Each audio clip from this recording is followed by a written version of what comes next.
So out of those first few offers you got, were there any in there that you were like stoked about, or were they average offers that you knew you wanted something better?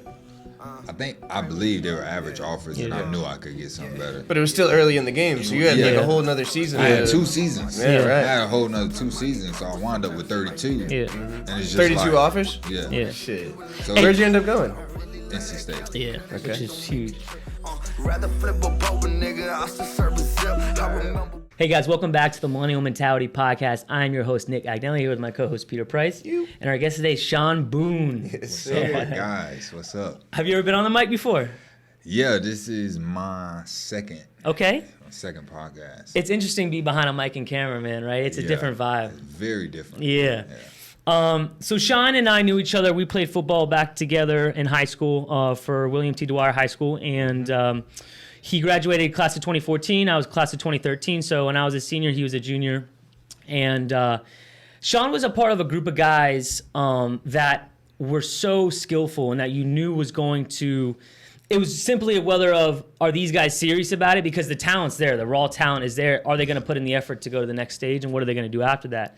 And you were, without a question, in that group.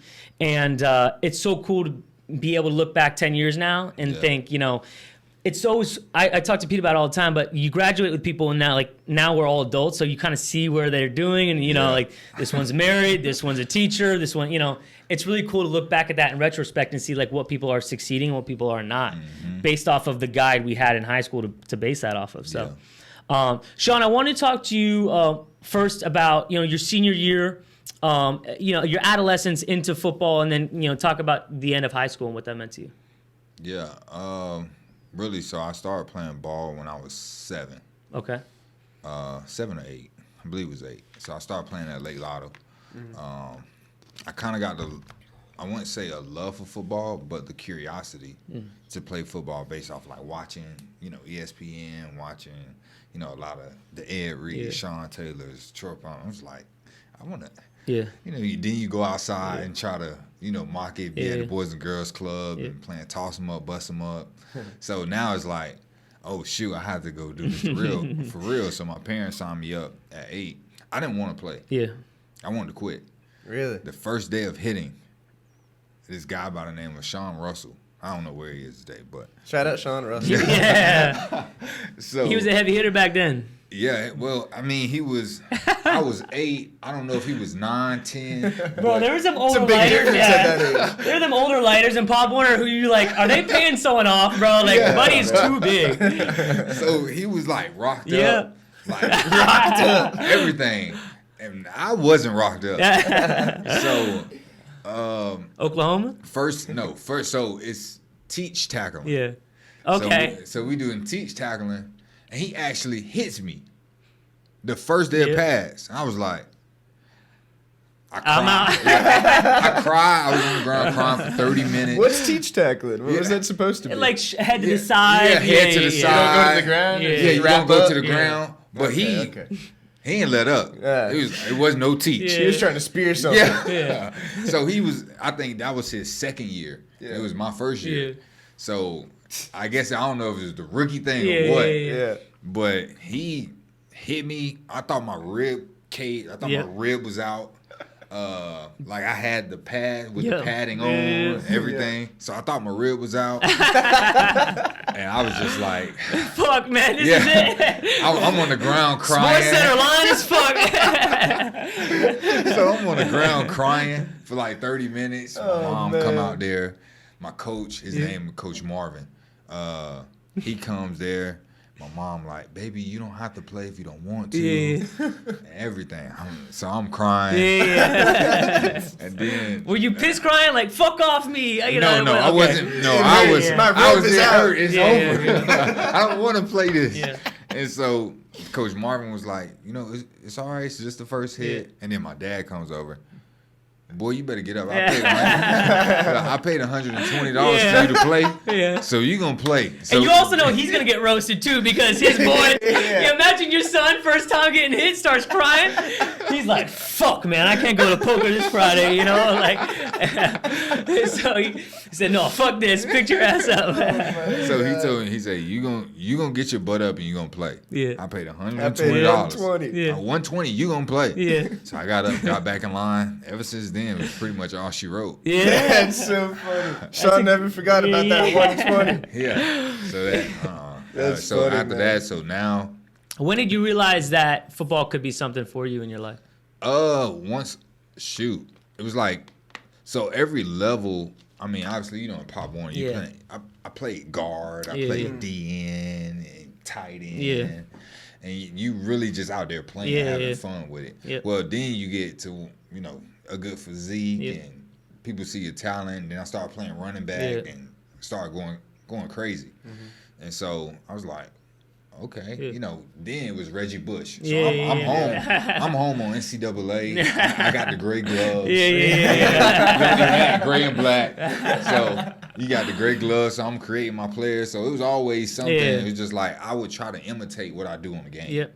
At what age did the switch flip for you where like you wanted to be at football and you kind of found your role? You realized like running back is where you belong. It was probably my last year in like prep football. Yeah, like yeah. I was a team Yeah. star. Yeah. It's like, so ever since then, like my mom would always say, hey, you're going to a new level. Mm-hmm. Like, be okay if you have to watch from the sidelines. You're going from being a big fish in a little pond to the opposite. So now you got prep, junior, senior. So she would always tell me that every level, but I never had to sit the bench. Yeah. I didn't sit the. Was that hard when you got to Dwyer? Well, no, I still didn't sit the bench. Did you? Because you started as a sophomore, right? Yeah, and freshman year I played starting quarterback On JV. on freshman.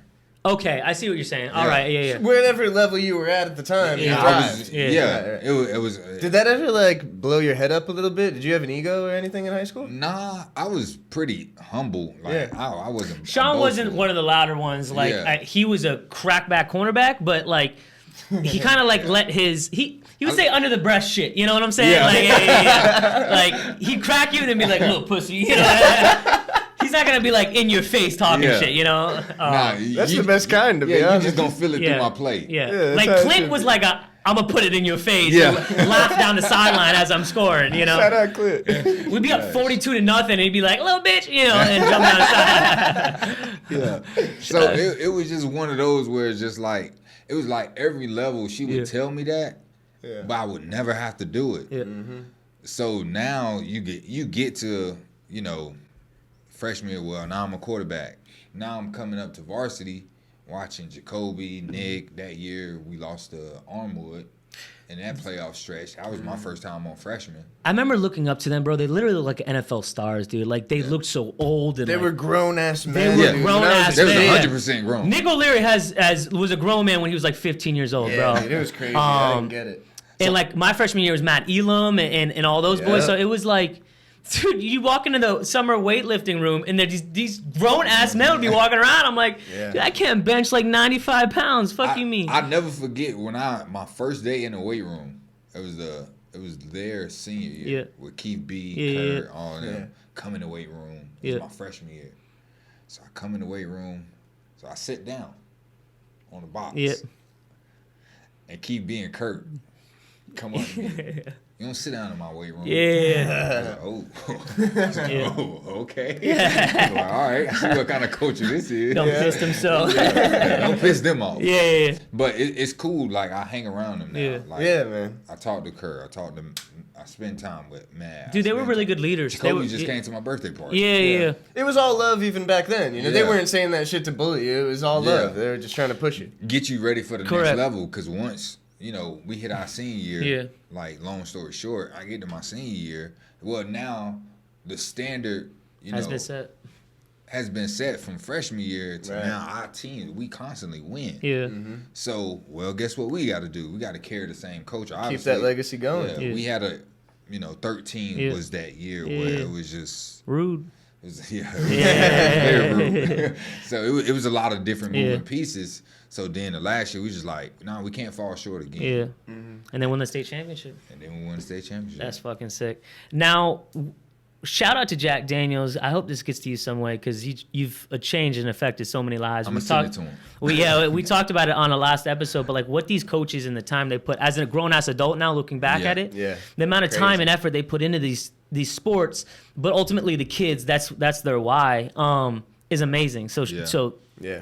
But on a technical level, it's so funny because Jack would take these kids with so much athletic ability and skill, like Shawn, as a freshman quarterback, and say, "No, you're playing DB." You know, like, and he would just transform these kids. Well, I really didn't play DB either. Ever, like, I played freaking outside linebacker. Correct. So he was able to spot that because he knew your size, he knew how much you grow and how quick you were. Yeah. So he was thinking long term too. But he turned so many would have been okay high school athletes to stars through that. You know. Yeah. And of course, it gives you confidence when a coach comes up to you, knows that he spotted you. Because when Jack talked to you, it was like you got chills. Yeah. Because he didn't say much words. And you'd feel special if he came up to you and like pulled you and be like, "No, I want you over here in this group." So. Yeah. Now you won states your senior year. Shout out class of 2013 or 2014. Shout out to 2014. What was the recruitment process like? When did you realize, like, oh, fuck, I could get college for free? Like, hell yeah. Shoot, sophomore year. Okay. That's when I got my first offer. That's how good he was. Damn. I got 6 offers sophomore year after our spring. I think it was the spring game. So going into your junior year. Going into my junior year. Yeah. Wow. It was like I had got 6 offers. Yeah. And I was like, oh shit. Yeah. I was like, this is real. Yeah. So the first school to recruit me was NIU, which at the time the head coach of NC State, now Dave Dorn, was the head coach of NIU. Yeah. Did Tommy Lee go there? Was that Tommy Lee? Yeah. Yeah. Yeah, so he was already at NIU, and the D-line coach who offered me wound up at NC State with the head coach, Dave Dorn, which he's now with the New Orleans Saints as a D-line coach. So he was like sick. Yeah. He had his name Ryan Nielsen. Go Daddy. Yeah. He'd be like, go Daddy. I'm like, whoa. Easy. Even when you said it to me right now, Shawn, threw me off a little bit. Yeah. I'm just like. You looked into my eyes, too. So I'm just like, oh, this is, like, I could really prepare and be good at it. So you see Matt at Florida. You see, like, now you're in that conversation. Correct. You getting pulled out of class and college coaches want to see you. Yeah. And it's just like, dang. Yeah. It's like a ball could take you, like, far. Yeah. But we don't realize it in the moment. Well, we're young, too, bro. You're 15 years old at the time. I mean, like, how could you have that wise perspective of life at that age, bro? You think about a few things: getting girls, football, maybe school. I wasn't thinking much about school, and like that was really it, bro. That was your life. Yeah. So it's hard to think about, like, okay, this is crazy, and this perspective that we have now, it's impossible to have at that age. Yeah. Because we look at it as fun. Yeah. But then it turns like into business. Yeah. And now you kind of teeter with the fun and business. Correct. Side of it. And those lessons you learn, with that path of, having to remain humble, keep pushing, you have a full scholarship on the back burner. Am I just going to kind of continue to ride that verbal commitment, or am I going to push, see what schools I can go to? Because a lot of guys get comfortable. They get a few offers and they're chilling, Yeah. So out of those first few offers you got, were there any in there that you were like stoked about, or were they average offers that you knew you wanted something better?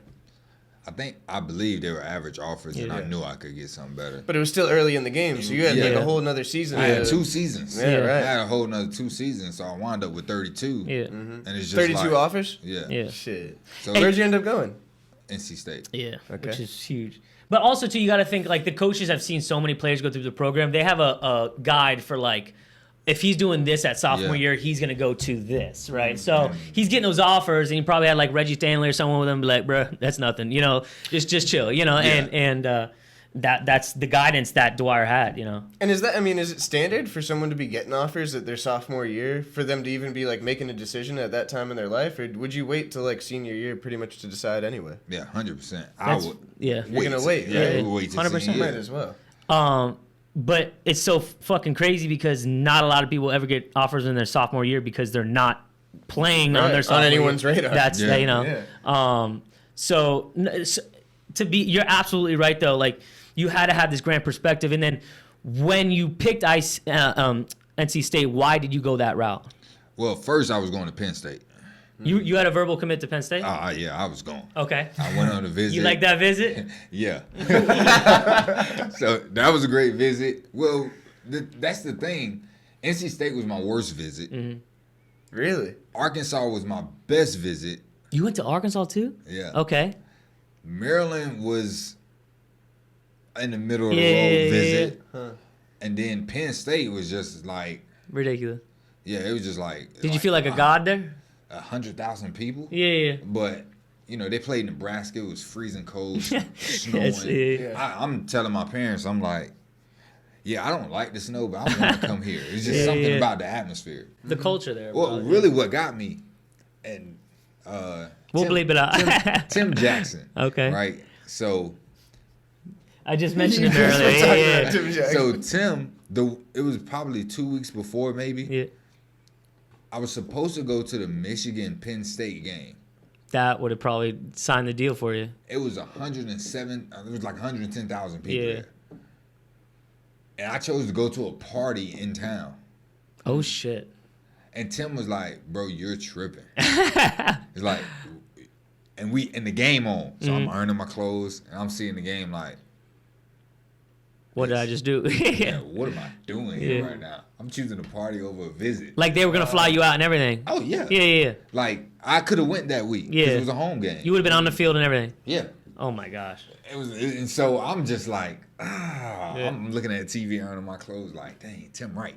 Yeah. I regret this decision. Yep. But I wound up going to the Nebraska game, freezing cold, took my parents. Yeah. And like I was like Bill O'Brien. Yep. So having someone like Abe Elam as a mentor my senior year played a huge role in my production as a player on the field, off the field. On a collegiate level, you're talking about. Nah. Oh, you're saying. Oh, gotcha. High Yeah. Like, so he started working with us in high school. Yep. So, And so, who is he? Break it down for everyone listening. Who is so that? Abe Elam is Matt Elam's older brother. That's what I thought. Who played in the NFL for about 7-8 years. Cowboys, Jets, Browns, I believe. I can't remember the other one. I know those three for He's sure. got quite the track record. Yeah. though. Yeah. So and he was in his transition phase of retiring. So he was coming back around. Good relationship, obviously with Coming Matt. and hanging out at Dwyer. Yeah. Yeah. Because that's where Matt came out of. Yeah. So Matt coming out of there. He was gone at that point, though, right? Yeah, Matt was Yeah. gone. He was at Florida. So I always looked up to Matt as Yeah. a role model, and course. they would compare me to the way Matt hit, the way I hit. That's quite the comparison. And man. then you got Mike Rue. They would like. Yeah. So now Abe like, well, I want to work with this guy. Sick. And you know Johnny, he knew who Johnny was already, and so he was kind of like around. Yeah. So my parents didn't play sports. My parents don't have a sports background. Like I was it. So it was pretty cool to have someone of that stature. He acted like a mentor for you. Right. Yeah. And so he went on a visit with me. No shit. So To which one? Penn State or NC? Penn State. Yeah. So me and Johnny went to NC State together. We went to Arkansas together. We went to Ohio State summer camp together. Yep. Which they both offered us then too. So you did have a verbal from Ohio State? Yeah. Okay. So Jesus Christ. Damn, right. So We've always talked about like us guys who never had a chance, right? Yo, bro, if you get these school offers, where you going? Like we're fucking dreaming. But how hard of a decision, dude? And you go there and they probably, I don't know, but they treat you like royalty probably, Yeah. and Must, yeah. they take around you and your family, and they show you the stadium, and like, how do you make that decision so young? You know? like Mike Thomas and Braxton Miller was me and Johnny's tour people. Man. So now you think about who they are. Like Now, yeah. It's just like it was crazy. And at this time in your life, was the decision solely up to you? Were your parents weighing heavily on No. where you went? My Or it was parents- just whatever you want to do, you're going to go do? Whatever love that. wanna- Was there a lot whatever of I wanna pressure do. on you to make that decision? Or were you just stoked to be I a part was- of the process? I had pressure because I wanted to make the right decision. Yeah. It wasn't about, what they wanted, because my parents are whatever you do, we're going to support Yeah. you. Yeah. Because they never played sports. Yeah. Like they never went, had a collegiate, professional. So they have no idea. So it's really me and Abe.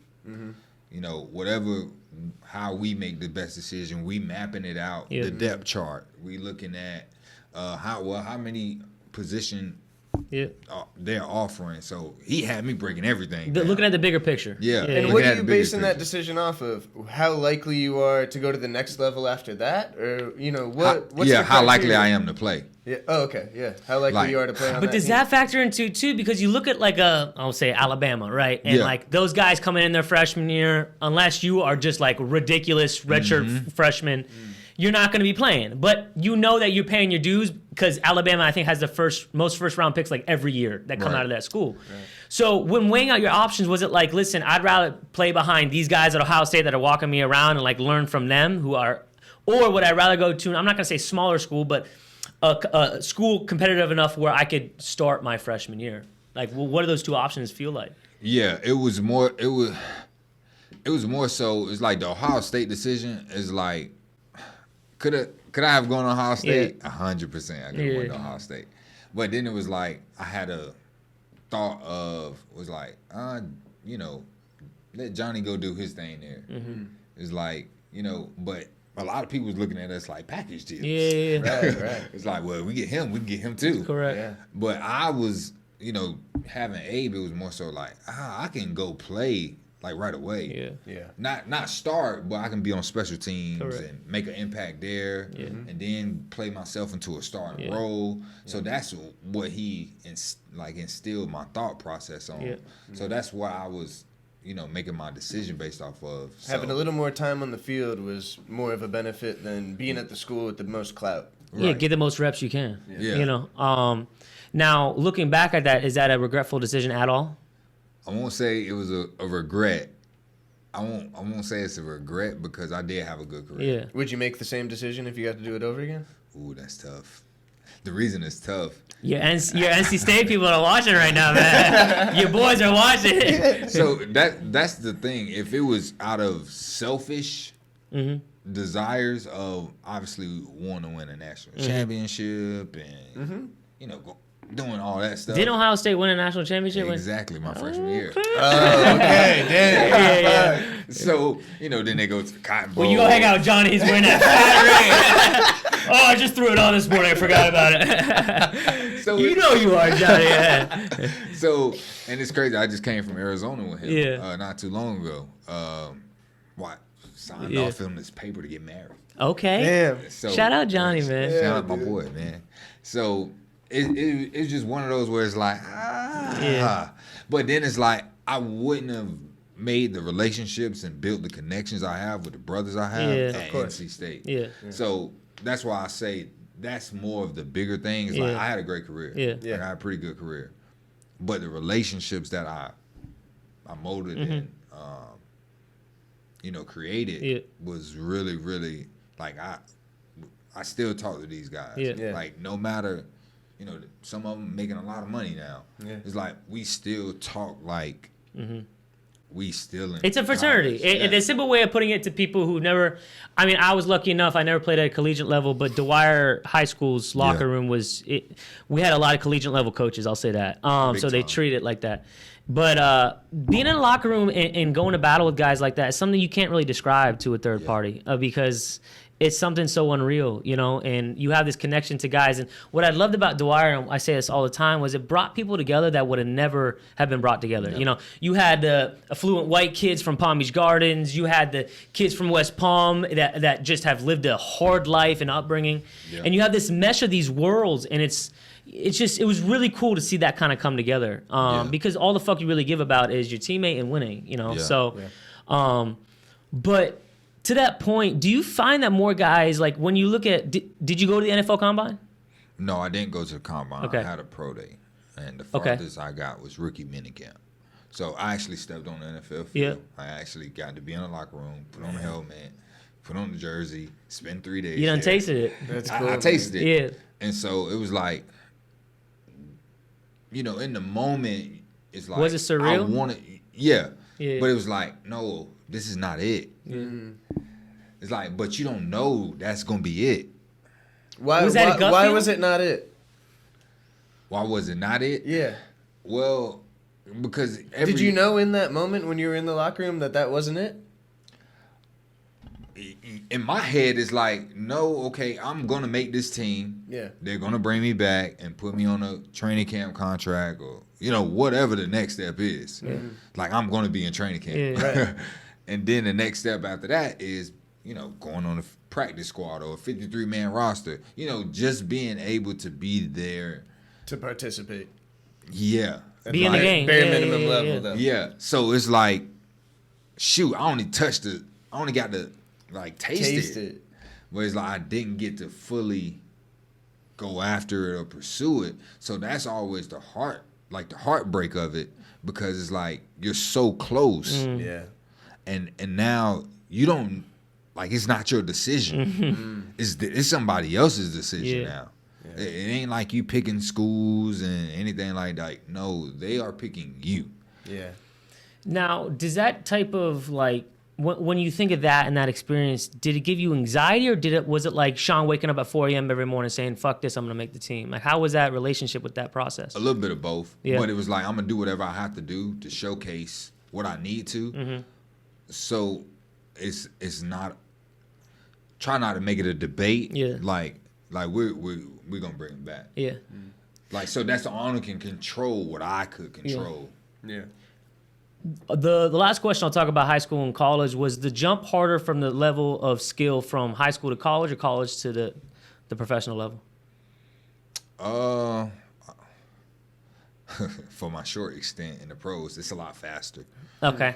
It's like it's no wasted time, and you get bare minimum reps.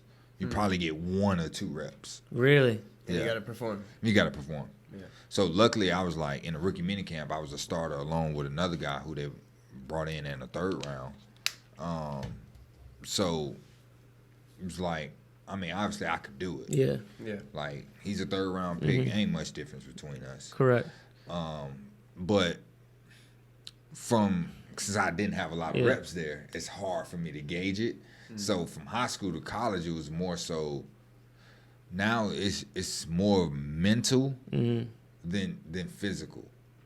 It's so, and that's really with anything. Yeah. Correct. To be honest, it's everything's kind of more mental, because if you can master a playbook, if you can master being in your position, being in the spot, It's chess, not checkers. Yeah. right. If you got the gift, that's it. If I can outsmart this guy, if I know if he line up 2 yards outside the hash, it's inside foot up, it's far away, separated from the line. Well, He's running a quick the slant. slide, Yeah. in the slide, I know what room he has. If I'm 1-on-1, if I can dissect that takes but having, going back, having Abe was really, really big for me, because he made me think on the NFL level playing in college. Right.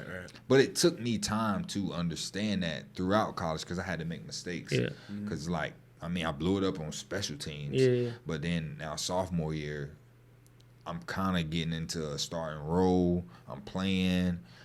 So it's game on now. Yeah. Right. So, and then having a mentor, also having another mentor like Troy Vincent Sr., who's the vice president of the NFL.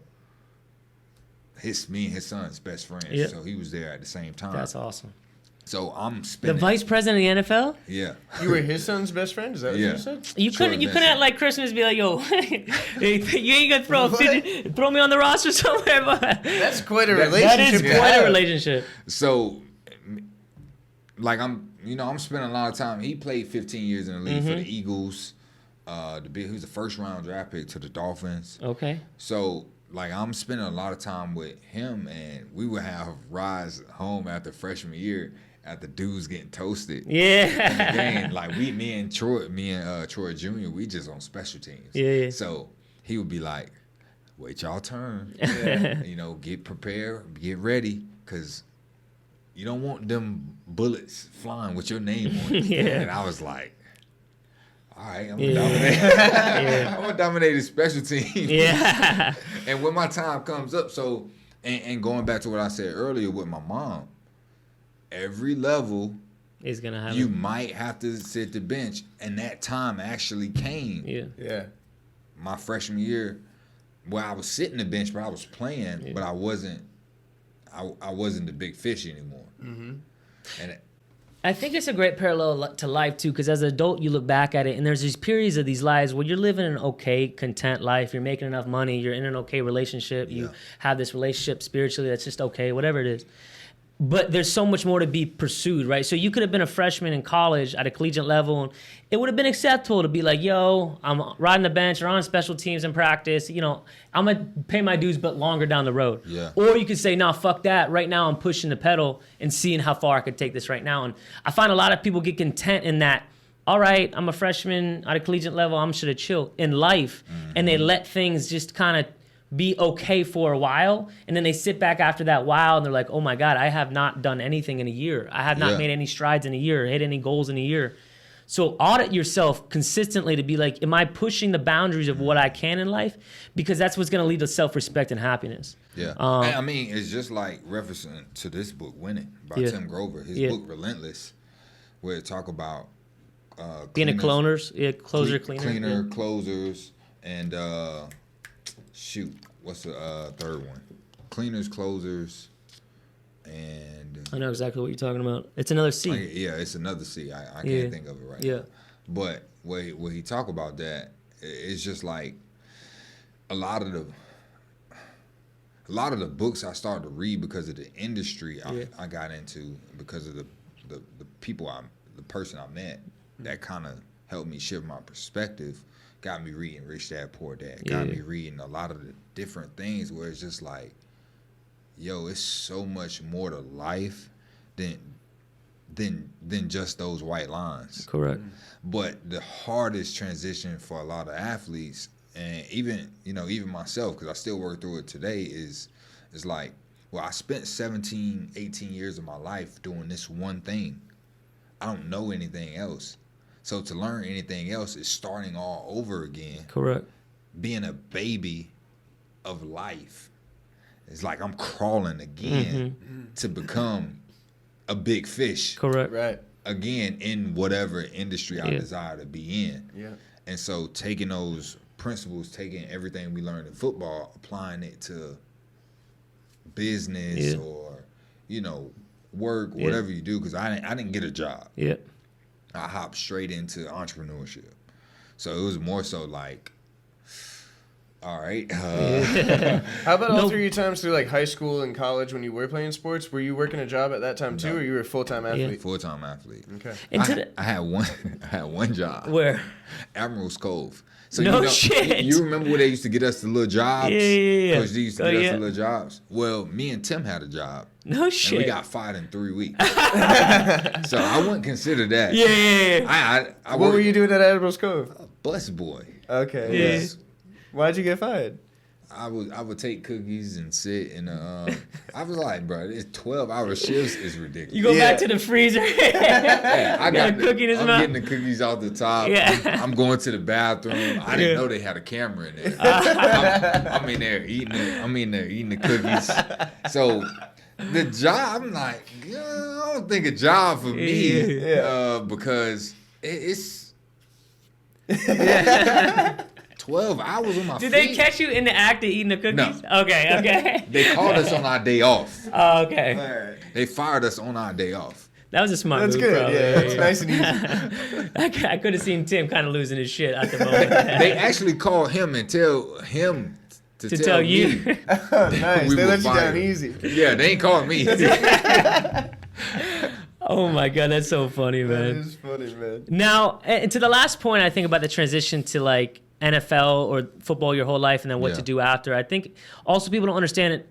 Even at a high school level, I'm sure it's triple quantified on a collegiate level. You're told what to do every single day, every day of your life. Everything you is have made for you it. have workout at this time, you have first meal at this time, you have class at this time. Everything is laid out for you. So when that's done for so long, and then finally you graduate and no one's laying out your schedule the next day, I'm sure it's so hard to kind of, okay, then what am I going to take these habits that I've learned the last 4 years and put them towards something, or am I going to like take a few months off and see what happens? Well, it's crazy because you don't notice those habits. Yeah. It's so true. It's not conscious. Yeah. It's like you're not really thinking about, oh, everything was laid out for me. Right. You're not thinking about everything because, well, when I first got out of school and then I left the Houston Texans, with the rookie minicamp. Well, it's May. I trained for a whole year. That's all I'm doing.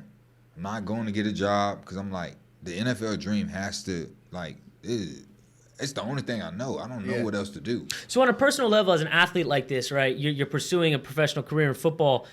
Maybe you have an agent, I don't know, but are you paying out of pocket for all this training and stuff like that? Or does that work through an agency and shit like that? Well, nah, so Abe is still in my life. Yeah. So once I got out of school and I trained for my pro day, I trained down at Tony Villani XP. And then, well, once pro day is over, you go back home. Well, now all you're doing, it's going to be strictly football. Correct. So you don't need a trainer for that. I mean, you can go somewhere and work out with somebody, and then, we would work out. So, like, I would work out with, Crayvon, LeBlanc, a lot of different guys are in the area who were getting, who was already in the NFL scene, or they were getting ready to go too. So we would all just get together and like, this all I'm doing. I'm training twice a day. Like, I'm not getting a job. I'm not doing any of that. Like, you're all in on plan A. I'm all in on plan A. There is no plan B. Yeah. And so at that time in your life, like, how do you pay your bills though and get by? Well, living with your parents. Yeah. Okay. Yeah. So that was it's like that's what you go back to. Yeah. And so rookie minicamp, what does that mean? Did you say you were with the Texans when you were doing that? Yeah. So does that mean you're like on the rookie team for the Texans or no? No. What's it mean? So they just bring you in and try out. So It's not an open trial, but it's basically it's tryout. Yeah, it's a tryout. So they have the guys. So after the draft, they have a certain amount of guys they draft, and then next they have the undrafted guys who they sign to contracts, and then you have guys you bring in for tryouts to rookie minicamp to maybe get an undrafted free agency contract. Shit. I did not. So there's like 3 tiers to it almost. Yeah. I did not know that. Okay. So it's a You were a small fish in the ocean now. yeah. Right. Yeah. Like, And the guys that in the middle tier, the guys that get a contract but are undrafted, do they get a bonus for that Are they making any money there? Yeah, they get a small small bonus because they'll be there for training camp. Correct. Okay, I see. All right. So you're just trying to make it through what, a 2-week process? How long was that process? I'm trying to make it through a 3-day process. Oh my gosh. Okay. So I got 3 days to showcase talent to even get a rookie free agency contract. So a year's worth of work adds up to 3 days. Exactly. Damn. Wow. That's what I'm saying with the stress. You know, Wow. like. And imagine if you had a tattoo competition and if you weren't, I mean, how stressful is that? If you're not in the top, certain amount of group, you're toast. You're done. You practiced for a year and that for was 3 it. tattoos. Correct. Yeah. So it's hard now. The moment, because internally you can't be in 2 places at once. What mentally you can't be doing one thing and kind of doing another. When did you finally make that decision of like, I am putting my cleats down and I'm done with that and I'm going to pursue something else? So I had got into, I had started going to Dwyer to help out with Coach D when his last year there. So I would go out, help out, just try to be around it because I'm still training and stuff. So I wound up going back to a game in 2018, Boston College versus NC State. Me and Jacoby flew up. I forget he went to NC State. Yeah. So So we was out hanging on the sideline. And the guy that came and spoke to us my senior year happens to be big-time NC State booster. And so my senior year, he came and spoke to us, Jets, Ferraris, Lambos. So we had these things called Real World Wednesday. So somebody from the real world would come in and speak to us. No athletes, nothing like that. I love that. People doing, things outside. Mentors and shit. Ish. Well, we don't know them. Okay, I got you. Some of them we don't know. They're just people who probably have a business or they do something different.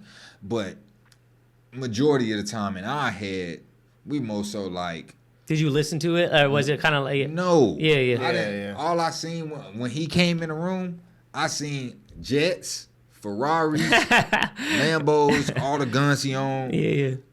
I seen the lifestyle. Yeah. I have no clue what he talked about.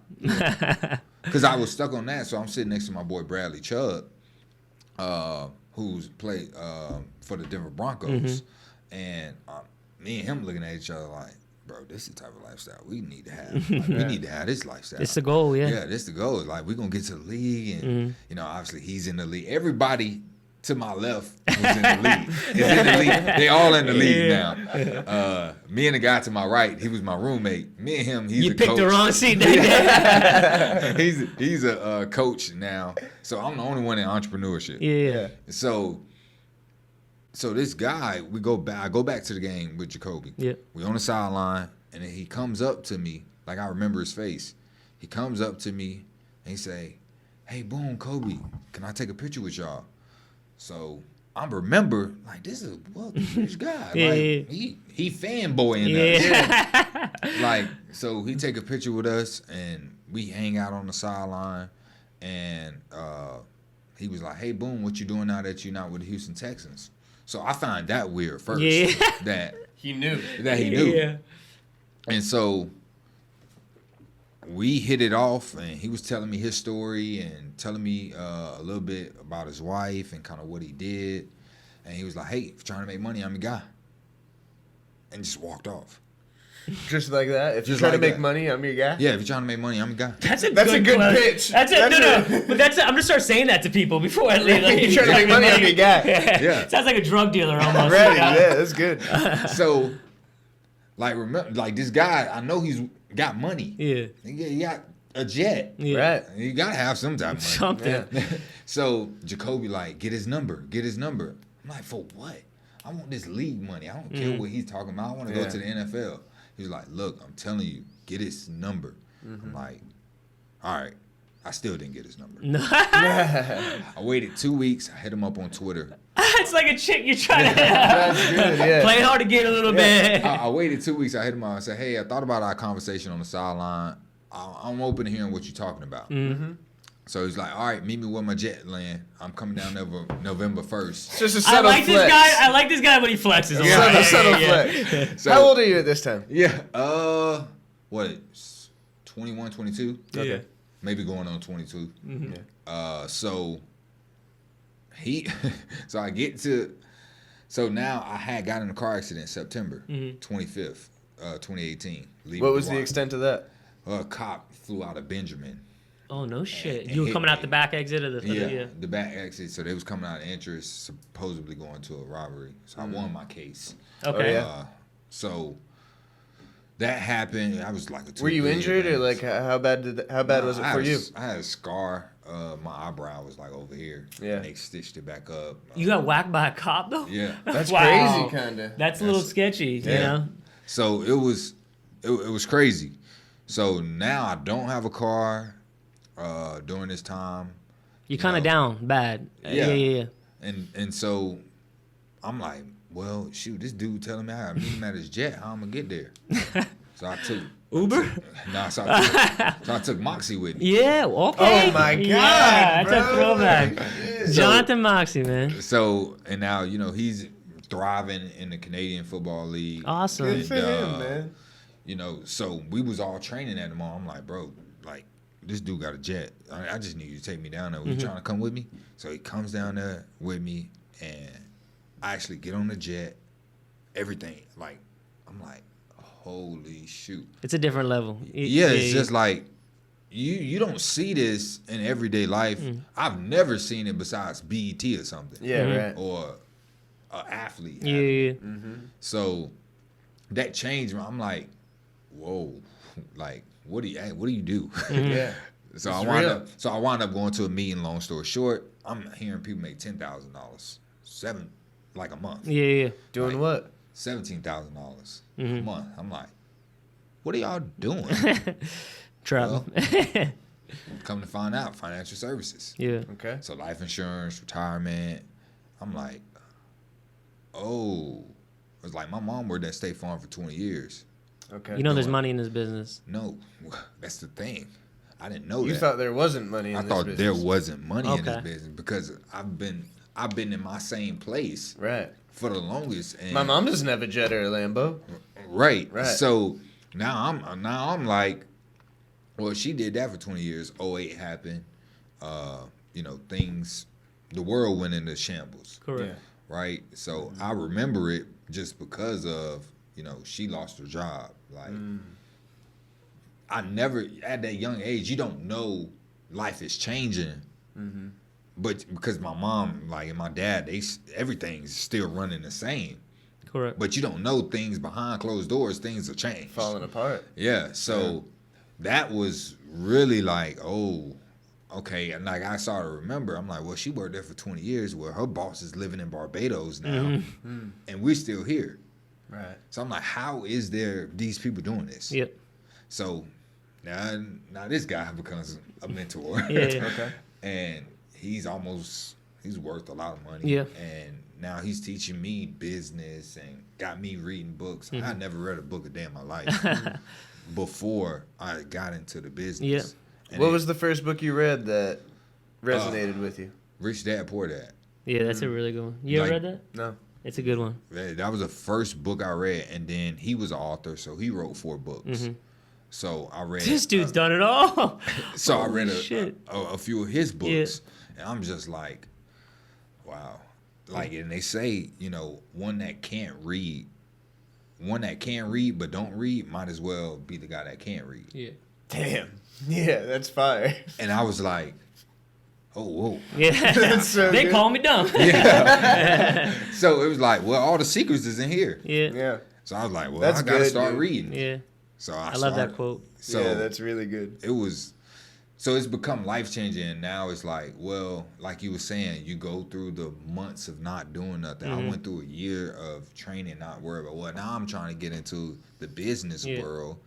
I have no idea what business is and what goes into it. And it's like, well, it's a lot of a mental game. And I'm sure you know that. But I think what helped you out so much too, Shawn, just from my perspective, is like your humbleness and what you're saying right now, and the fact that like I didn't know shit about this world made you such a good asset because you were hungry for knowing. These kids get out of college and they think they have a finance degree. That means anything, you know? So they get to this job and they're like, why am I stagnant? Why am I not growing? Why am I not getting promotions? Because you think you're owed something, bro. That don't mean shit that you have a piece of paper. Yeah. Respectfully, in a professional sense, I don't give a fuck if I'm hiring someone with or without a college degree. Yeah. I thought about photoshopping UCFs on a certificate with my name under it. Because have you ever heard, I've been in a lot of business, have you ever heard of someone looking up a fucking degree and being like, is this real? Yeah, I could Photoshop you a fire degree. A fire degree. If you wanted one, I was thinking about putting one with like Yale as a joke and seeing like with Nicholas Agnelli under. I'll send you one tomorrow. I got you. 3.9 Yeah, GPA. GPA. It's That's a something really crazy. good idea. But I think a lot of people come with this expectation of like, you don't have any experience in the world, to be honest with you, when you get out of college, and you might have this resume of classes and courses you took, but all that was really kind of practice. You still ain't never been in the game before. You learn in the field. Correct. So I think that hungriness and that humbleness made you get where you are today, Yeah. Do you think you learned that on the football field, though? Like, how much of... The crazy part is, yes, Yeah, right? but it's unknowing. Yeah, right. Yeah. You weren't practicing that, trying to gain that Yeah. quality, Yeah. but naturally it translated. It's like I had a conversation. Me and Ezra went out to lunch one day, and Shout out Ezra. yes, Shout out shout Ezra, my man. boy. Yeah. I miss that guy. So his dad is very successful, right, in what he does in the construction world, and he understands that because he's Seen it firsthand. Yeah. So a lot of the times where a lot of us struggle is exposure. If we're not exposed to it, we don't know it exists.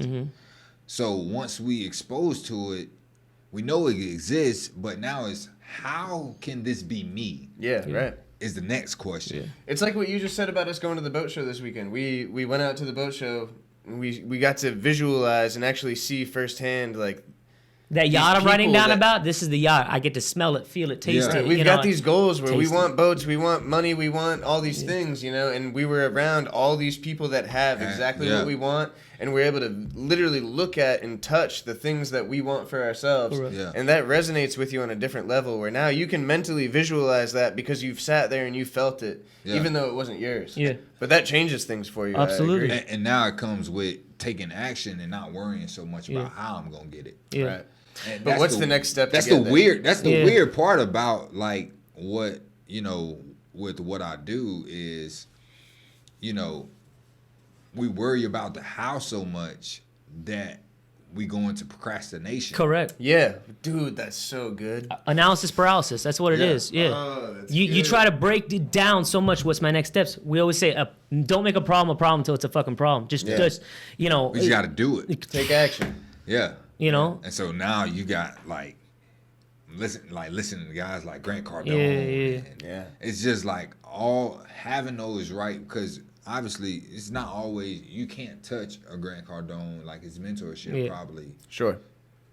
Without Correct. paying a fat fee or Correct. something. Right. Yeah. So, these books are your mentors. Yeah. There can be your voices until you can pay for the information. The knowledge is out there. It just But might be a honestly, little when less these guys accessible. write books, it's even better than their seminars and all that shit because it's all Yeah. developed into one, and they're trying to make money off it and make it as good as possible. And And also you you can got to be receive it at your own, Yeah. your own, pace. You know, when they're spitting a million things at you a minute, you're gonna receive what you receive. But when you Yeah. have it all on paper, you can highlight, you Correct. can go back, you Yep. can reread shit, and it really. I think Frankie said it on the last episode. That's why he stopped listening to audiobooks and started reading physical books because he was like digesting it differently. Oh, you digest it 100% differently. right. Yeah. And that's an interesting conversation too, Yeah. because I do both, Yeah. but I'm gearing more towards audios Yeah. because I can keep replaying it. I can, instead of music, while I'm playing a podcast, I'm listening to the audio book in my car, Yeah. and I'm constantly doing it. And now I'm replacing music with learning. Yep. Yeah.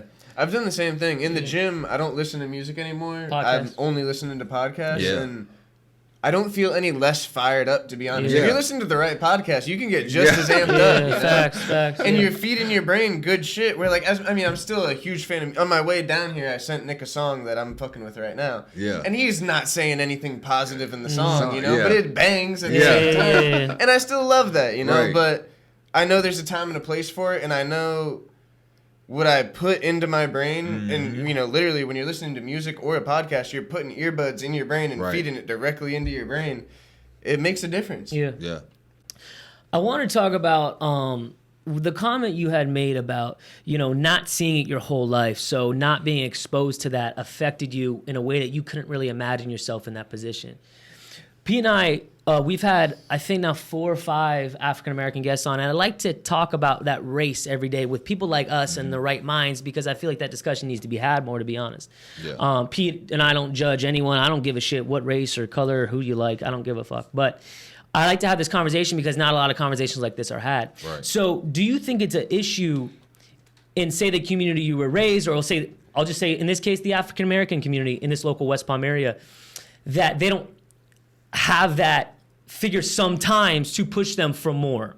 Because like for me, my dad was just a blue collar contractor, right? So I never saw dad come home with a briefcase. We lived in a normal middle class house. So that was really my ceiling on myself too. I was like, listen, if I make a fair salary and I'm able to feed my kids and wife, I'm happy, Right. But it wasn't until I started meeting different people throughout my years up in Orlando and when I came down, I was like, damn, I like their vibe. I like they were doing. I kind of want to be like Buddy, Yeah. So let me chase what he chased, because that dude is cool as fuck, Yeah. And those people I started attracting to. And then, of course, when you listen to a podcast or stuff, like you can resonate with different people where you're like, okay, I fuck with Buddy too, and you find it. I like people to have like 3 or 4 or 5 solid mentors. Don't have like 20, but find people that your mind works the same way they do. But back to the original point, what do you think is the way, or do you think there's excuses, or how do you feel about that process of maybe you and your friends where you grew up didn't have the same exposure that someone else did? Well, I would say I can't say that. Yeah. Because it wasn't like I lived terribly. Yeah. Like my mom, she did great at State Farm. Yeah. For the time she was there. Yeah. Sure. So I didn't know I was lacking. Yeah. Like if I was, like, I have no idea. You what were that provided looks for like. 24/7. Yeah. So I can't say, I don't know what that Yeah. side is, but I have seen others Yeah. of that. And it is, it can be sometimes the environment you're in, Yeah. the upbringing. It's like, well, what you see is what you probably seize. Correct. Right. It's like, if you see it, that's what you're going to seize. Correct. So, and then it goes into, well, like my both of my parents are pastors. Yeah. Right. So I'm going to church. I play the drums like at Yeah. church. Right. So it's not like I'm living a life of Out of character. yeah. Yeah. Like I would be around people, but I don't say that's me. Yeah. Yeah, Like, sure. right. So, but I wasn't just exposed to how to do things on my own because I was always in a box. Correct. But maybe sports. that's a perfect example of what you're saying too, where like you never really went too far down the wrong path because you always had the right examples Yeah, the around foundation. you as you were growing Yeah. up. And that's not the case for everyone, obviously, Right. and that's how some people end up on the wrong path. Yeah. Correct. But what it comes back to is having those mentors, even if it's not in your household. You know, Yeah. if your parents aren't that great example for you, It's somebody out finding there. someone outside those doors that you can resonate with and has seen what you want, you Yeah. know, or at least knows how to get to that path. Having the right mentors. And it also comes with too, is like a lot of times you don't know who you are because you're told who you are. Correct. Yeah, right. And so now you just living a life based off what you're told. Correct. So like even in schools, like we always told, hey, the person that gets out of line is the bad person. Right. The person that, hey, you're not supposed to drink from the water fountain when you're not told. So we always told to do something, and then we step out of line and do it. Well, let's look at the world. Yeah. Who They- are the most successful people? Yeah. The people who Thinking outside the box. step out of line. And so it's like, well, we've been put in this box, and now we talk about exposure. Well, sometimes you don't see, like, I had no idea what a contractor was until I met Ezra's dad. Yeah. Man. It's like I didn't know what entrepreneurship was. Yeah. Yeah. Because I never seen it. All I seen was an athlete. That's true. All I seen was my mom going to work every day, my dad going to work every day. Like I didn't. My dad did trucks and stuff. So it's like I don't know. You don't know what you don't know. Correct. Right. Yeah. And I'll preface this too. When I said like African American community not having maybe that example, that's Yeah. not a blanket statement at all. That's just Right. me saying where we're talking on our high school. For instance, there was a minority of kids that came in from the West Palm area, and it was a low income area, and they came to William T. Dwyer. Yeah. And a lot of those kids, some of those kids were on the football team, and it was. But like I said. And I think that's what taught us really not to give a fuck about where someone's from because we all loved each other. I think that was really the root of that. And we're majorly more similar than anything. Well, that's what shows love, man. And the world and the society don't Skewed. show that. Yeah. So it's hard. It's hard for you to really grasp it if you don't have that mind to grasp it. Correct. Because obviously, I mean, the politics are going to be the politics no matter what. But if you can get around something that don't discriminate, like where it's like, well, banks, no matter what, banks going to discriminate. Yeah. It's like just because they need to see your track record, right? But if you do have a good track record and they see you black, well, it's because they're human beings making this decisions. Yeah. Yeah. So if they don't have a good heart, that's what it falls down to. Correct. Yeah. But if you have the good heart, well, then you might get accepted for that long. Do you think that society in general is moving, compared to how we were in high school, to that same point? Do you think that we're moving in the right direction now or in the wrong direction? I think it's hard to say whether it's right or wrong direction. Yeah, that's But true. more people are finding ways that I have to take control of my life, because if I depend, like our generation, if we depend on somebody else to give us money, Yeah.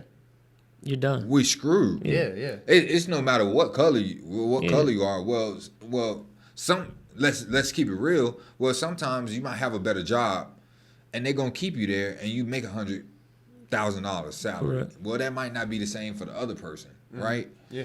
For somebody but if no matter what color you are, if you can understand, well, if I can go take control of my life and start a side hustle to make money to replace my income, Correct. well, now I'm taking back control of my life, and I can make money money becomes a tool rather than me working for money. Yeah. Yeah, you it's a victim mentality shift of like the world's happening to me, and then I'm gonna start, happening to the world. I think that's a beautiful place of like where the world is now too, is how entrepreneurship, although it's like sort of a saturated term, like Very we've talked about so saturated, much, yeah. it's also The most more pursued word. encouraged than ever before. The world of an entrepreneur, there's so many options for you at this point, and there's so many avenues for you to go down and so many tools for you to use to make yourself successful. Yeah. It's an entrepreneur's world that we live in. It makes sense why it's saturated and why everyone wants to put it in their Instagram bio, whether they're actually living it or not. Yeah. But it's your time to shine right now. You know, if you have the drive, you have the hustle, and you have the knowledge, you can do it. And that's the thing. No matter what race or color you are. Go ahead. And so I was just saying, it's just taking the principles that, we all been told what to do all our lives. Yeah. We all been told what time to be the class. So if we could just do the same thing, because we'll work harder for somebody else's dream than for our own dream. Keeping that same discipline, but applying it towards something for yourself. So that's what I had to learn, and I'm learning that. Yeah. Is that you have that's what it. So that same work I put in football to be the best football player, the extra film, the extra work off the field, like The competitiveness. it still goes into Apply that to what you're doing now. what you're doing. Correct. So what are you doing now? So I do financial service, so life insurance, retirement, helping people learn how to become their own bank. Okay. Which is, I love that. If you understand that, you can set yourself apart from the world. Because a lot of people don't understand that you don't have to go to the bank to get the loan. You can be the bank. Okay, explain this What to do me. you mean by that? Yeah. I like banks. So what it means is it's a product that insurance companies come up with. So if you everyone understand how life insurance works, right? So Break it down for those who don't. All right, so how life insurance works. So if you hear the terms of life insurance, well, if you die, right, and your family has a life insurance policy on you, well, whoever the beneficiary is on that policy, they get whatever the amount is, which is called a death benefit, right? They benefit from that, right?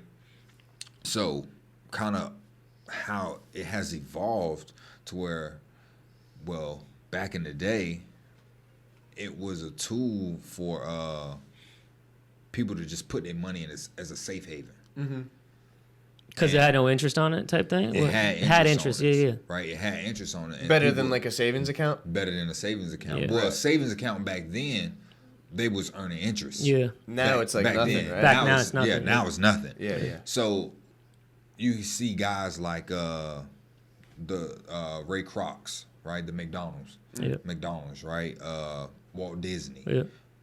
J.C. Penney's. So no one knows. Well, McDonald's, right? Burgers and fries. Well, how he built his business was he would try to go to the bank to get these loans, but they wouldn't give them to him.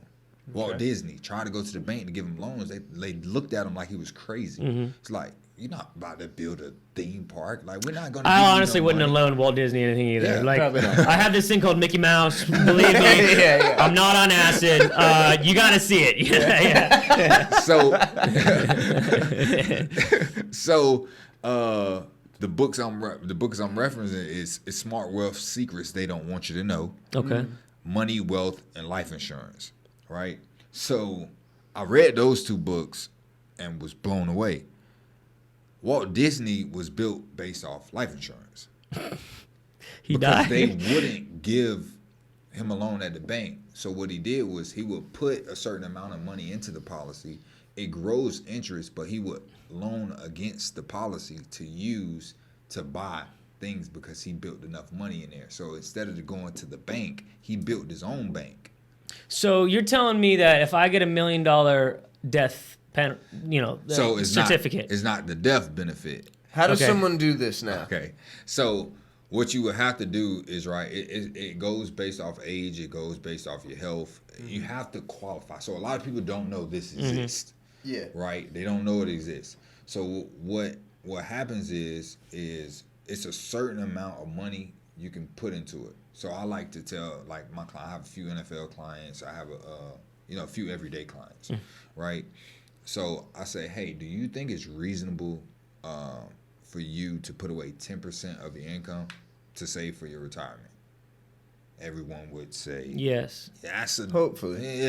That's a good number based off our age. 10%. Well, if you're 30, 40, now the number goes up. The number goes up because the time you it's have shrinking. on your side. Retirement's getting close. Exactly. Yeah. So, well, you would put a certain amount in there, right? So say if it's $100,000, right?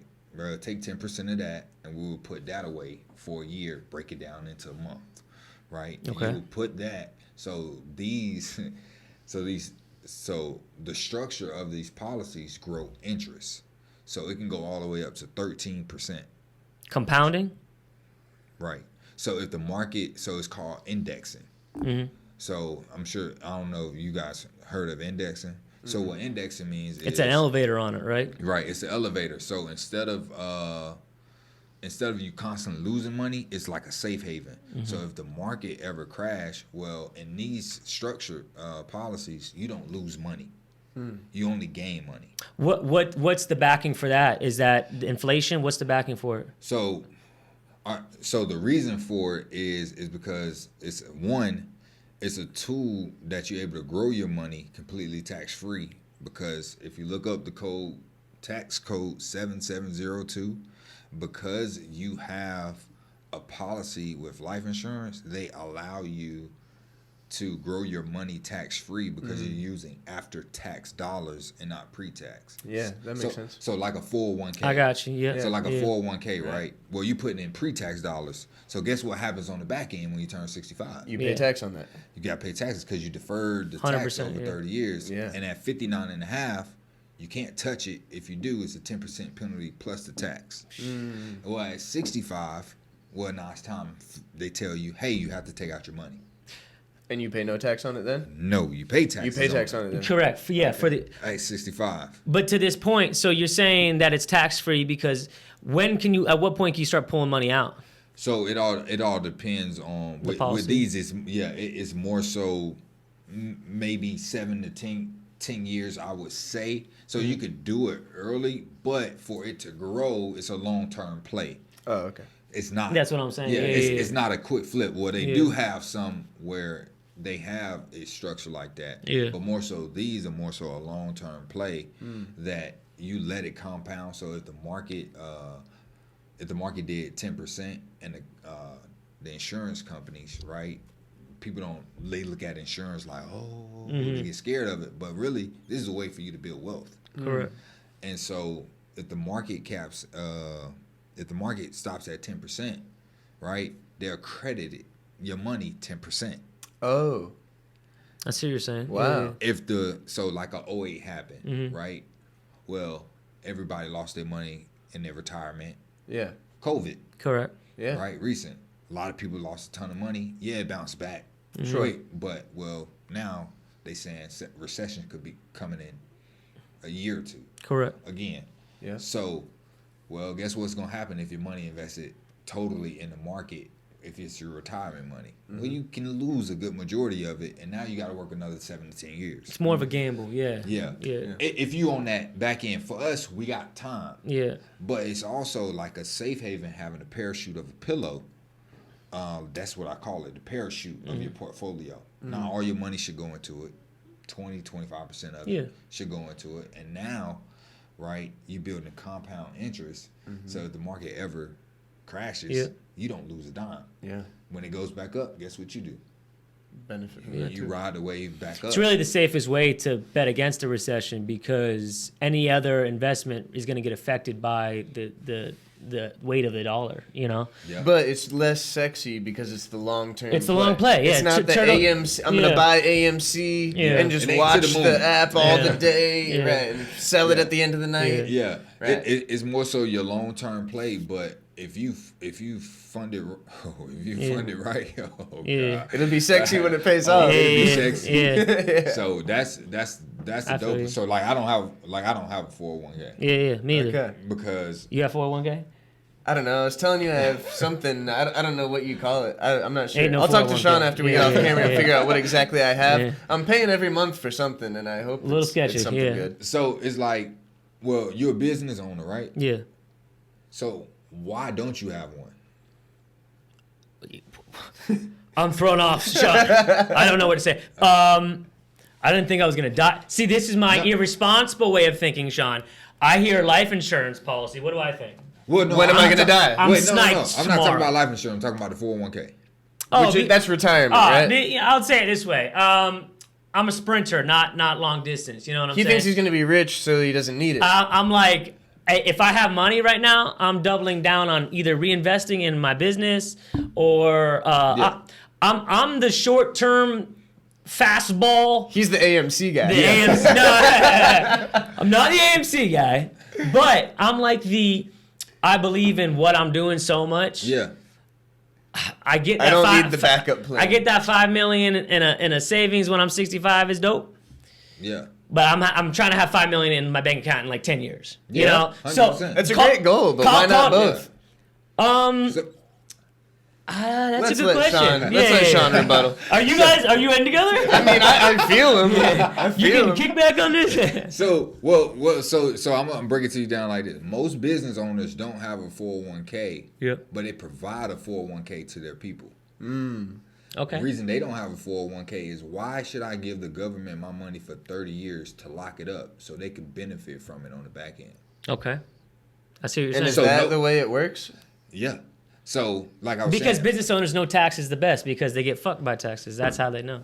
so they don't believe in paying taxes. I want to double down and get to zero. 100%. I'm not trying to give them my money, so why would I get a 401k where I can give them my money to hold for 30 years? Well, at 59 and a half, if I needed it, I gotta wait to 59 and a half. How does a 401k work for the people that don't know? It's So the there you same go. thing basically, but the money comes out of your bank account before it's taxed. Every paycheck, say your paycheck's $100. What you would receive is 80, and 20 of it would have gone to 401k without you doing a thing. Where life insurance, it's after the money is taxed, and you're putting that money, Correct. So in your bank account, whatever's in your bank account is been taxed. and it's yours. Yeah. It's yours. Correct. So that goes straight into Where the money in Yeah. your 401k is. comes straight out your I get check. the wink for business owners. I got. Okay, I understand. You, yeah. So, fuck you, IRS. So with the 401k, right? A lot of people don't know. Well, you're doing pre-tax dollars. So would you rather pay taxes on the seed or the harvest? Correct. Yeah. I'd rather pay it up front, get them done, hit them on the back end. So So the correct answer to that question is you would rather pay taxes on the seed, not the Yeah. harvest? right. Okay. Why? Because at 59 and a half, well, guess what? I can't touch it, or it's a 10% penalty. At 65, now I have to withdraw money, Correct. right? And guess who gets a piece?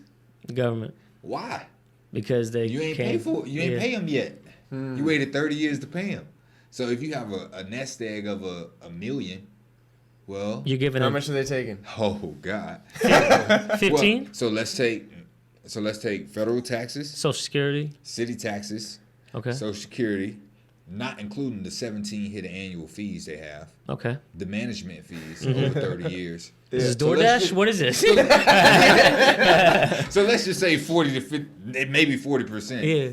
of your. So if you're cashing out on $1 million at the end of your 401k, What are you taking home? Well, that you're million- taking home 600, you think? Yeah. Wow. That million, not your million. No. Because you ain't paid them yet. Yeah. And so at 65, they're going to take the taxes. Well, guess what? They just bumped it to 72 and a half. Well, they're going to make you take all your money out. That's flawed. And if you don't. Imagine if you were just about to get your coins and they said, nah, we push you Changed guys their back. mind. Yeah. Yeah. And at 72 and a half, if you don't they make you take your money out, it's a 50% penalty plus the tax. Well, guess So what? you're taking 15, 20%. So guess what happens at death if you don't maneuver your money Yeah. What? into a safer place, right? The government's going to run in and take their shit. Whoever you leaving the money to, Pays it? the death tax. They owe money. Oh my God. So Yeah. it's the biggest scam. It's a scam. So it's the Yeah. biggest scam the government ever created for themselves. Obviously, it can be beneficial That's so If you flawed. Under know- the right circumstances. How you gonna tax a dead person, bro? If you know how to use it. Sure.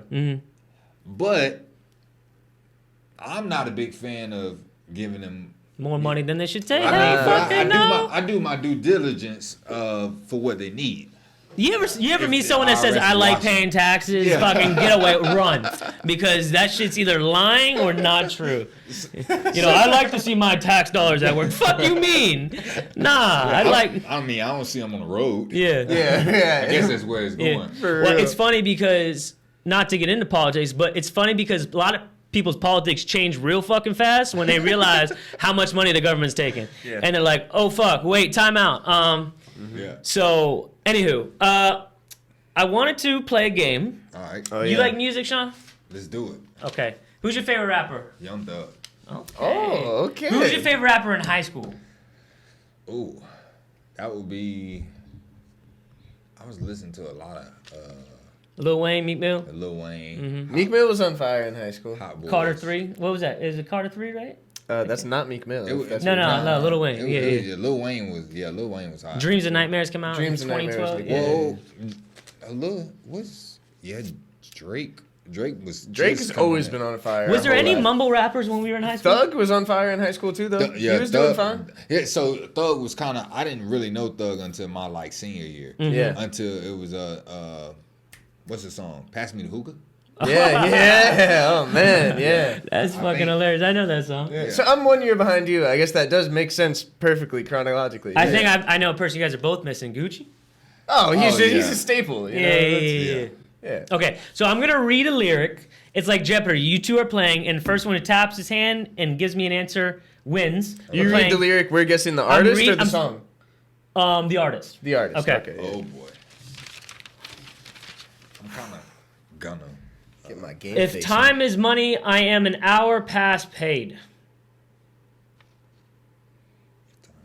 on. Lil Wayne. Uh-huh. Okay. If time is money, I'm an hour past What paid. song is that? You have, Fuck. did you make those notes? Okay. Pop a perky just to start up. I heard your bitch got that water. I love the narration. Slippery. Excuse me. Migos. Migos and Gucci. I'll give it to you. Yeah, that's a good answer. That's good. That's good. Okay. Damn, I'm mad I didn't get that. Come one. on, that was pretty That was a good one. Yeah. If I die, all I know is I'm a motherfucking legend. Drake. Correct. Damn, Sean. All right. Sean wins this. It's game over. Gosh. Damn, this was a short game. Best 3 out of 5. All I talk about is money. Cause that's all I know. You heard?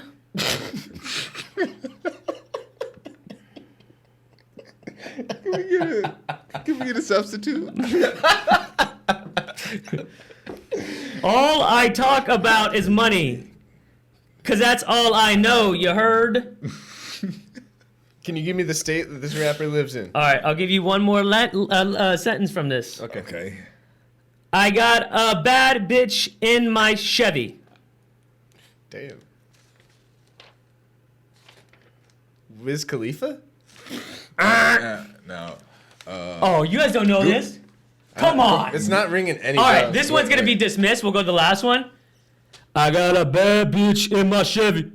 Rick Ross. Yes.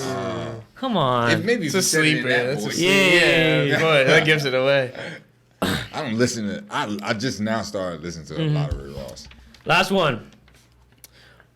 Work around the clock. My engineer getting paid off. Mac Miller. Correct. I definitely wouldn't have got that. Ah. Okay. That was 2013 right there for me. See, it's hard to understand lyrics when they're read in a Yeah, different you way. read them in that weird like male Siri voice that you were doing. I don't know what that was. It made it difficult, It obviously. did. You threw me off. Sean, what was your craziest college experience with football? Was there like was there a party or a game? What was the craziest experience you think? Ooh. Crazy experience. Something just came up. I got a couple of them. Okay. I'm gonna stick with football though. I don't want to go too off. The field. Yeah. When we played Louisville, versus Lamar Jackson my senior year. Okay. So you were covering Lamar as a quarterback, or as a cornerback. Oh, were you were a safety? Safety, Yeah. Wow. Was it hard to read Lamar?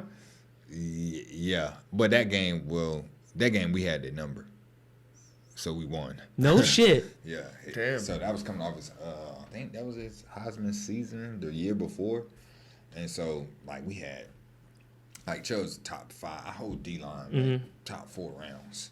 Wow. So, like we had the number that game. Yeah. And so that was one of the craziest, livest games that I was a part of. So like I had the tip off my shoulder pad and my boy picked it. Damn, Wow. really? So it was like a crazy ending. Damn. Then he trucked Lamar Jackson in the end. No shit. Damn. Yeah, it was wild. All right, I saw on your senior year stats, you got a touchdown your senior year. Yeah, I had a pick 6. How was that feeling? It was crazy because, I mean, the year before I had some picks I should have had that I didn't have. And going into my senior year, I made sure that like I worked on everything that offseason, my hands every single week. It's like I didn't want to, let the team down. Correct. Again.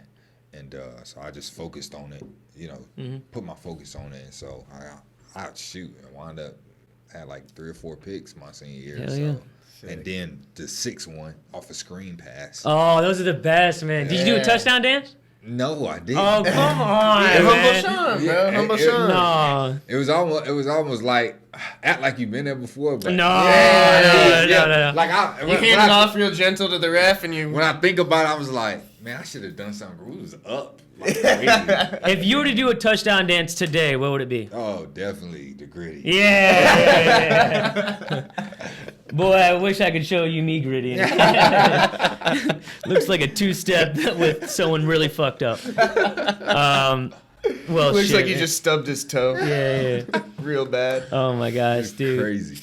So you said AB was a mentor for you for most of your life, and even through most of these difficult decisions that you had to make. Is that something that you're looking to implement for yourself now? Like, are you looking to be a mentor for young athletes coming up? You went back to Dwyer for a little bit. Is that something you want to do full time, or what's your plans? I mean, that's something I battle with because I'm trying to build a business. Right. And you're also getting over the drug of football. That's a hard Right. drug to get off of. And so I struggle. I do struggle with it, but Yeah. it's like, at one time during COVID, it was like I went through a series of like uncertainty. Yeah. To where like I don't know if business is for me. I don't know, but it's like, well, can you say something is really not for you if you haven't put your full foot forward? That's such a good point, Nice. Shawn. So it was like, all right, well, I need to put my full foot forward to really see and to really, see if it is for me. Yeah. Then I can't say I tried if I haven't completely went all in. Yeah. So I would still, go, like one of my boys wanted me to come train him. So I flew to Virginia. I trained him. Just trying to get away from The field. being in business. Oh, okay. It was just like, it was the mental game you play in your head where those bad thoughts take control and you just like, nah, I should take the easy route and go do something I know I can do. Mm-hmm. And so That's why a lot of players coach. yeah. Yeah. And so that's what And no shade to that, but yeah. Yeah, yeah. right. That makes sense, though. it makes it. I just had conversations where it's just like, one of my boys was like, if you walk away from it, and he became my client already, and I was talking to him, and I was just like, yeah, I'm thinking about just, he's like, well, can you walk away from it if you haven't given it your all? He's like, And that's such a good analogy. That's why football teaches you so many analogies in life, because like the player that wasn't starting and like sucked his teeth, but you knew that he couldn't have been like worthy of his effort that he put in. Like those players who aren't playing, but they're not playing because they're not just fucking working hard. You see that all the time in business. It's like maybe it's not that it's not your passion. Maybe you're just lazy as fuck at it, or maybe you think you're doing stuff to lose weight, but you're not. You're cheating on the weekends, and you're not exercising hard. we lie to ourselves. That's right. Or maybe you're taking that next step to being in like the next bracket or division of business, and now you're just a small fish in a big pond, and you don't Correct. realize it. and that convinces you to give up on what you were working towards. But really, you took that next step, which is the direction you're supposed to be going, and you just aren't quite there yet. Yeah. I think a lot of people give up when those first hurdles start to show up, especially if not saying that you did the same thing, but when you come from a background where you've been successful in every division you've been in. That's what made me ask you the question earlier when you got to the rookie camp. Why was that not it? Because, it wasn't the stage that you wanted to be on, which, you eventually gave the answer that it's not, that's what it seemed. Yeah. But it was the first time that it felt like you had ever really gotten to a stage where it wasn't where you wanted to be, and you turned in a different direction, where maybe if you would have stayed in that camp or gone to the next step, a door could have opened up for you, maybe not, but... Shoot, I worked out for 2 years. Yeah. Right. Like I did other But things. so I guess to answer the point that we were getting at is you felt like you put everything you could in to get to that point, and it didn't pay off for you. I feel like you instinctively know in your heart of hearts whether... if you've given it your all, if you've given it you all, and also if the universe is telling you, listen, it's not going to work out. I'm not going to be an NBA player, bro. I could travel. I could train every day for my entire life. I'm not going to be in the NBA. It's just a fact. But if I did that long enough and I was able to look at myself in the mirror and be like, yo, NBA is not for me, that's a different thing than giving up. I thought of this analogy today when I was walking. It's like when you're walking, right, and you're just walking on the sidewalk, you're just looking a foot ahead of your feet to see if there's cracks in the ground, whatever. Yeah. You guys ever notice when you jog, you start looking like 5 feet, 6 feet in front of you? When you're sprinting down a 100-meter race, you're looking 20 feet in front of you, right? Yeah. So the analogy is listen, why are you looking down 20 feet? If I'm walking, right, but I'm looking 20 feet ahead of me, I'm going to trip and eat shit, right? Look at the direction in which the pace you're going, and things will start making a lot more sense. Start out by crawling, go at an inch an hour, then move to a day and just look at the foot in front of you. Then once you start jogging, you could start looking further down the road, but take it step by step and move and progress from one into the other. And so we like to tell like I'm building an agency. Yeah. I'm building my own insurance agency. So you get some people that come in who have experience but don't know how we run the system. Correct. The culture. The culture. Yeah. Right? Meaning, in what way are you saying? And so they have experience in insurance with other places, but they weren't successful at those places because of the way they were doing it. So what's your approach? It's like a real estate. It's like a real estate agency. I get what you're saying. Yeah. So what's different at your agency? What's the approach that separates it? It's more so like Shawn Boone there. Nah, definitely not me.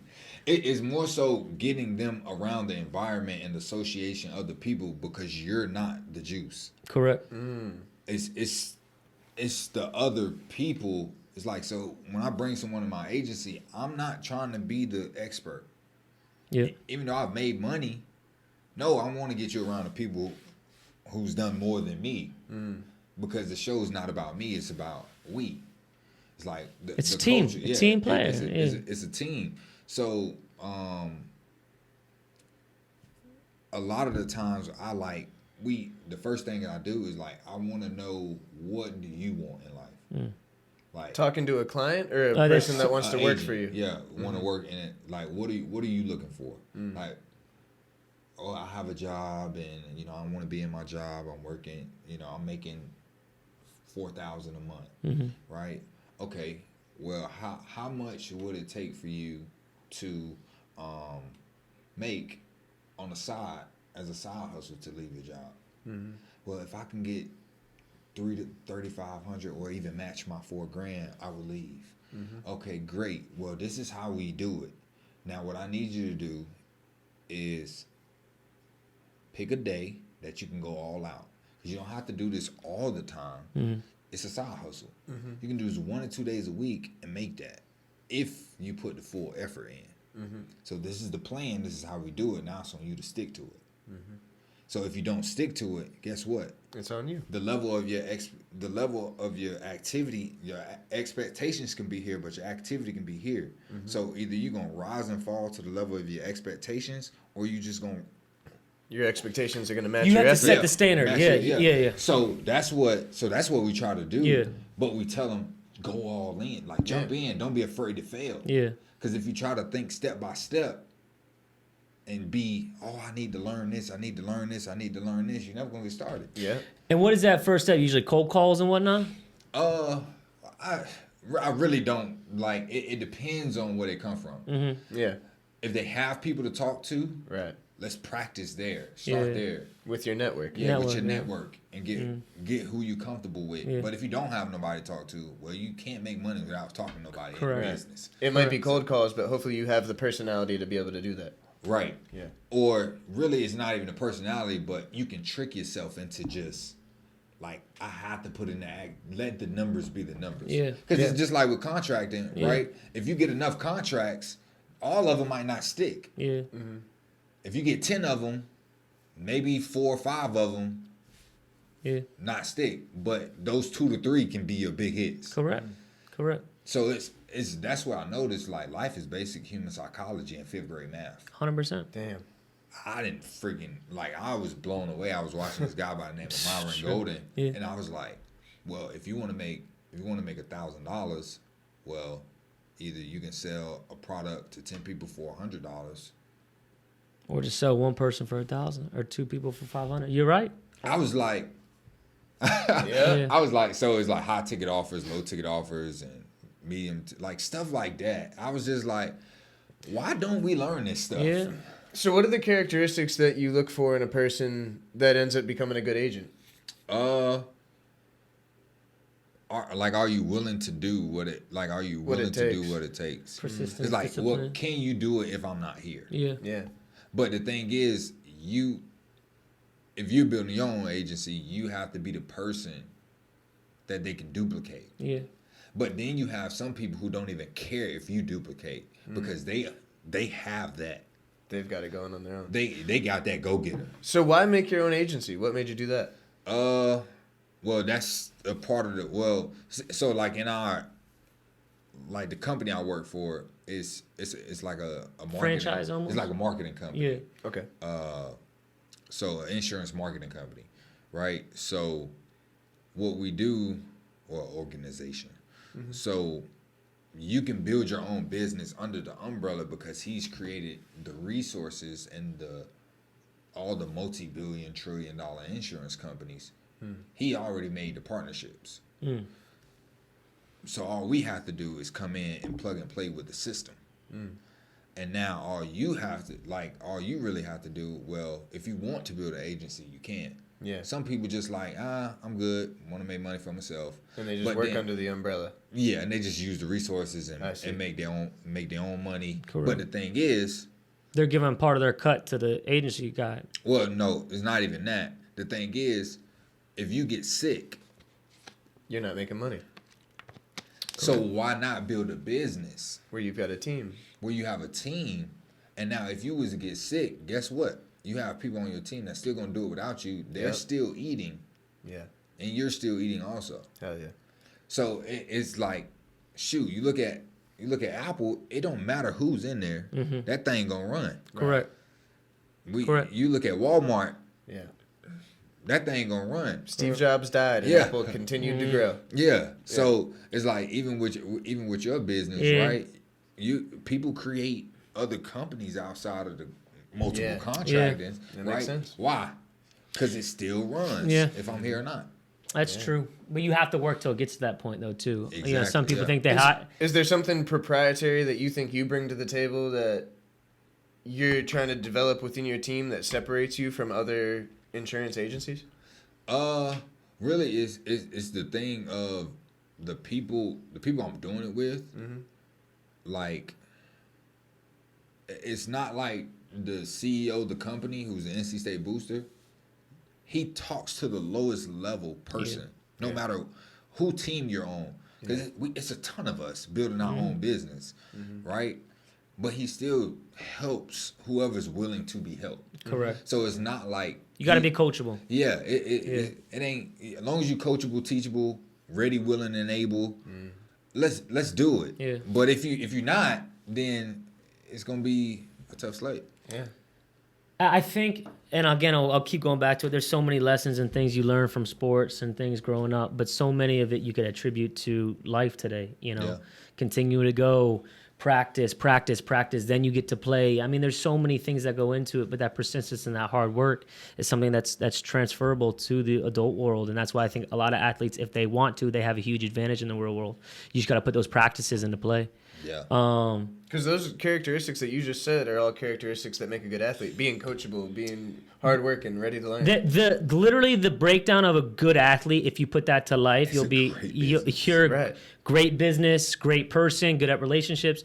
You just have to put that discipline into real life. And that's all it is. And it's all it is discipline. You didn't have a choice whether you were going to practice. You were fucking going to practice. Right. Now that you're an adult or out of the business and you have a choice, choices are everything, Mm-hmm. But when I'm in a really good consistent with my gym and my health, to me, it's not a choice. It's like you wake up, you brush your teeth, go to the gym. It's like part of the routine. And when you get that routine and those habits down where something is a habit and routine where you stop questioning it. Like, yo, am I going to eat right today? Fuck, man, am I going to go to McDonald's? Or like, again, you wake up and you brush your teeth every fucking day because it's routine. Yeah. You don't ask yourself, damn, am I trying to have stink breath today? Or like, who am I kissing? You just do it. So when you find activities in your life that start to click like that, make sure they're good fucking activities. Right. But you start to click that and you realize that these routines and the thing that I stopped questioning make up who I are as a person, right? If I go to the gym every day as a routine, I'm going to be fit. You're going to see that, If I work hard on my faith, you're going to see me as a good Christian or whatever you are. If I work hard in this relationship, my marriage is going to be fire, right? So it's about what you put into each and everything. But the thing about a great athlete and being coachable is as a DB, you don't want to be just good on quick slants or just good on go routes or just good on an island. You want to be a full-rounded player. Yeah. It's not like you're just in the weight room or just doing sprints. You're you're studying books. Yeah. So everything is full circle, and realize that plays into real life so much. And even if you weren't an athlete, these characteristics we're talking about, it's all, like I said, it's all relatable. So it's crazy. Shawn, man, from your insurance route to playing college football, who you are as a person, which is so easy to feel when you're around you, and your story is amazing, bro. I think it's inspiring. And everything we touched on, guys, on this episode, if you have any questions to Pete, myself, or Shawn, hit us up. If you want to buy life insurance because, hey, it's smart and you own a business and you save money, hit up Shawn. Yeah. I'm sure he'll be able to connect you with the right people or himself even, to get you that process started. So there's a lot of good things to life insurance, guys, obviously, as he explained, and consider it because even though I like to play the short term, the long game is honestly the smartest. I'll admit that. Yeah. Pete, you got anything else? You have anything you want to plug today, Shawn? Nah, y'all can follow me on Instagram, Shawn Boone 4. Yeah. Little clothing brand I seen, an apparel brand? Yeah, so plug that. I own a piece of a company is called Illusion Clothing, EC77 on Instagram. Some fire gear. Yeah, it's a company out of Ohio, so y'all go get that. Y'all can use my code SB77. Okay. We'll put all that in the description so you got it.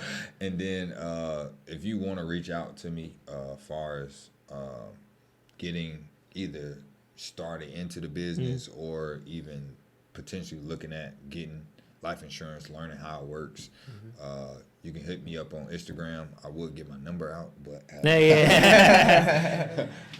we don't know who's on. Yeah, you get that from the DMs after you Instagram. Yeah. He did have a few stalkers at NC State. But my email is boonefinancial351@gmail.com. Beautiful. So. And guys, this isn't us forcing you guys to buy insurance, but all I'm saying is a stupid person is an uneducated person. So get your fucking, get educated about it. Absolutely. And then once you're educated about it, make your decision accordingly. But when you look at the facts, it's pretty simple what to do. Guys, that is the Millennial Mentality for this week. Thank you guys for watching, listening, viewing, and subscribing. We love you guys. Shout out to Dwyer Football. We love you guys too. Yeah. And we'll see you guys next week. Peace. That was awesome, man. Yeah, that was fire. That was great, bro. Good shit, dog. Cry with me, yeah. Pour juice inside a soda, turn it over, watch it sing. Yeah. Sometimes it might be purple, sometimes it might be that pink. Probably roll that purple diesel, that shit Cuban like my links. But I really like that Cali, cause that shit don't make me trip. Rather flip a boat, nigga, I still serve a zip. I remember being broken, I was down bad on my dick. And she used to call me ugly, now let shawty let me hit. Wait, well maybe it's just ballin', got a nigga confident. Remember all them dreams that I had when I was legit. They're like, yeah, I love the streets, but I'm still gon' go legit. Cause you know I need that German with that brand new fucking tip. Fell in love with them foreigns, watching a nigga Euro step. Got me feeling like I'm hardened, cause I'm plugged in with the ref. Like if you touch me wrong, you might get hit with this tech. Let them birds fly like a nigga Carson West. And I swear they broke my heart when I seen them. But that shit, it made me strong. Now I'm right back on my best. Like bitches, leave me alone. Why I get linked on this tech? Like little bitches, leave me alone. Unless you gonna try that neck. Like little bitches, leave me alone. Unless you talking about a check. Boy, deuces out of soda, turn it over, watch it sink. Yeah, sometimes it might be purple, sometimes it might be that pink. Probably roll that purple diesel, that shit Cuban like my links. But I really love that Cali, cause that shit don't make me trip. Boy, deuces out of soda, turn it over, watch it sink. Yeah, sometimes it might be purple, sometimes it might be that pink. Probably roll that purple diesel, that shit Cuban like my links. But I really love that Cali, cause that shit don't make me trip. Yeah.